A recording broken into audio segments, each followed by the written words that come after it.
eu sou o Ricardo Marques e estou mais uma vez aqui no canal Evolução do Varejo para um novo vídeo. Como vocês sabem, aqui no canal nós seguimos duas linhas de vídeo. Em uma linha a gente fala sobre qualidade de atendimento, né, focado na magia Disney. E no outro a gente fala sobre dicas práticas para ajudar o varejo a faturar mais. Hoje eu vou pedir licença e vou mais uma vez gravar um vídeo que não é de nenhuma dessas duas linhas. É um vídeo sobre a história da Marvel. Embora a Marvel tenha sido comprada pela Disney, não tem nada a ver com Disney, tá? É a história da Marvel.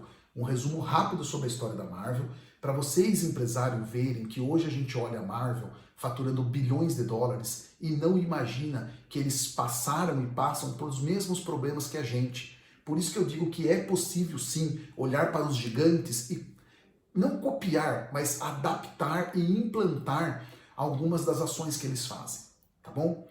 Bom, desde já fica meu convite, se gostarem do vídeo, curtam ele aí e se inscrevam no canal, que isso ajuda bastante eu e toda a galera aqui da Evolução do Varejo, tá bom? Vamos lá. A Marvel, quando começou como uma história de quadrinhos, né, como uma empresa de histórias de quadrinhos. Só que como que eram as histórias? As histórias retratavam o cotidiano, às vezes de terror, às vezes um pouco mais focada em fazer graça, né, em comédia, mas nunca o personagem tinha todo o seu perfil desenvolvido, então ele não tinha alma, ele não tinha uma personalidade, tá? Bom, então a Marvel começa assim e tá trabalhando igual os seus concorrentes, normal, achou um nicho e começa a trabalhar. Porém, em 1938, a sua principal concorrente, que hoje é a DC Comics, cria o Super-Homem. Até então ninguém explorava personagens com superpoderes. E o Super-Homem traz uma nova visão para os quadrinhos, e aí a Marvel tem que correr e começar a criar os seus super-heróis. Veja só, se não dá para a gente comparar com o que a gente passa.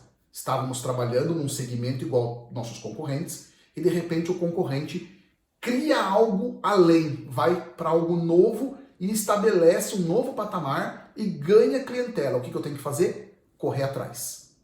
Bom, a Marvel corre atrás, cria o seu primeiro personagem lá com superpoderes, que é o Tocha Humana. Nada a ver com o Tocha Humana de hoje, aí do Quarteto Fantástico. É um Tocha Humana humanoide. Depois cria um outro personagem, colocam para brigar e assim segue adiante. Bom, consegue permanecer no mercado. Vem a guerra, a Segunda Guerra Mundial, e ninguém mais compra quadrinho. Ou seja, de novo, a gente pode fazer um paralelo, um fator externo, a guerra, não tinha o que fazer. Nós hoje estamos passando aí pelo Covid. Tem coisas que acontecem e que mexem com tudo, e a gente tem que saber sair dessa. E a Marvel criou um herói que tinha tudo a ver com a guerra, o Capitão América.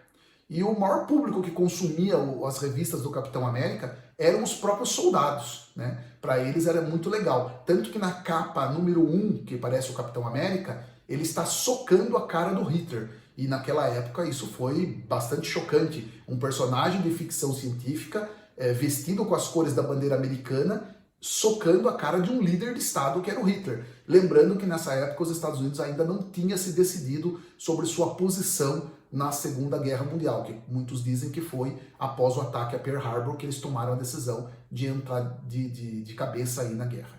Bom, veja só, guerra, complicou as vendas, vai além de novo, cria um personagem diferente, aproveita o momento e vende. Passa a guerra. Os pais não querem mais que os filhos fiquem lendo gibis que lembrem a guerra. Porque não era só o Capitão América, tinha também lá o Comando Selvagem, enfim, tinha alguns personagens ali da Marvel que era focado na guerra, né? E aí os pais não querem mais que as crianças fiquem vendo sobre guerra. O que acontece?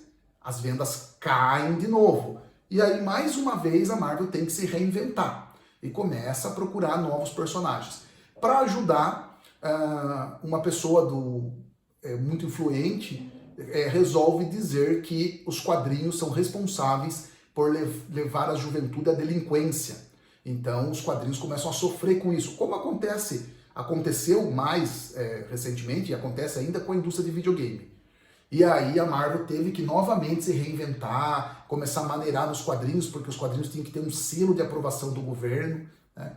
Até que a galera, capitaneada aí pelo Stan Lee, vem com heróis mais humanos ainda, como o Homem-Aranha, que era, além de super-herói, era um adolescente que tinha que lavar o próprio uniforme, tinha problemas com dinheiro e era muito parecido com o que, né, se assemelhava muito, né, com o que os adolescentes passavam na vida real. E, mais uma vez, eles passam por essa dificuldade e seguem adiante. Ok, tudo indo a mil maravilhas. Recente, não é tão longe assim, tá? Não tô falando nada tão longe. Tô falando ali, começo da década de 90, a Marvel está falida. Falida. E aí você pode perguntar, mas como alguém que é dono dos direitos de personagens como o Hulk, como os X-Men, Wolverine, né, Homem de Ferro, pode estar falida? Má administração. A má administração levou a empresa a praticamente falência. Então, eles começam a pensar como fazer para manter a Marvel aberta. Isso acontece com a gente também. Não é só concorrente, não é só ter que inovar, não é só problemas externos, também tem a administração. Não adianta ter um bom produto, uma empresa lucrativa, se não souber administrar. E aí vem o problema da má administração e eles precisam começar a trabalhar. E aí chega uma hora que até os arquivos de metal eles estavam vendendo. E aí surge a ideia de tentar o cinema. Já tinha sido tentado no passado, não tinha dado certo, e eles acreditavam que boa parte do fracasso se devia aos efeitos especiais não acompanharem na época. Então o que foi feito? Foi pensado em partir para o cinema, porém vendendo os direitos dos personagens para o cinema. Então foi vendido os direitos de fazer filme do Homem-Aranha para a Sony. Foi vendido os direitos de fazer filmes do Quarteto Fantástico e dos X-Men para a Fox, que hoje é a Star Play. E então esses filmes começaram a dar certo, começaram a funcionar. E aí eles falaram, poxa, se dá certo, a gente fazer o nosso filme com o nosso estúdio, com o Marvel Studios, e faturar a maior parte dessa grana. Só que nós vendemos os direitos dos maiores personagens. E aí começaram a procurar no segundo escalão e chegaram no Homem de Ferro. Fizeram o Homem de Ferro 1, não podiam errar o que eles dizem, era uma bala única, e acertaram e deu tudo certo.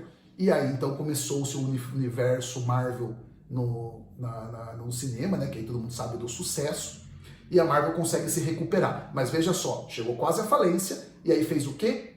Vendeu alguns direitos de alguns personagens para algumas outras empresas. O que eu vejo disso? Foi fazer parceria, foi aprender, foi dar na mão de quem sabia fazer diferente, eu não sabia fazer cinema. Então deu na mão de quem sabe fazer, aprendeu, beleza, agora eu vou tentar fazer o meu. Não vejo nada de diferente do que já acontece nas empresas hoje em dia, né? Então, conseguiu, obviamente, dar certo, chamou a atenção da Disney, que sabe tudo de cinema e de história. A Disney chegou até eles, a Disney falou, a gente precisa de personagens para explorar um novo tipo de público, um público mais juvenil e não só infantil. E aí a Disney, então, compra a Marvel por 4 bilhões de dólares. E eles ficam muito felizes porque eles fizeram uma fusão, né? A Marvel fica muito feliz porque fez uma fusão com uma empresa que sabe respeitar personagens e sabe contar histórias e sabe fazer cinema. Hoje a Marvel está avaliada em 18 bilhões de dólares. Né? Chegou a valer, gente, um valor equivalente a se comprar um apartamento no centro de Nova York. Isso na década de 90.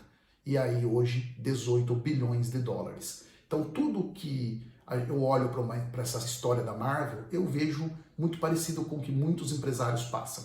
Então não desanimem, continuem sempre procurando inovar.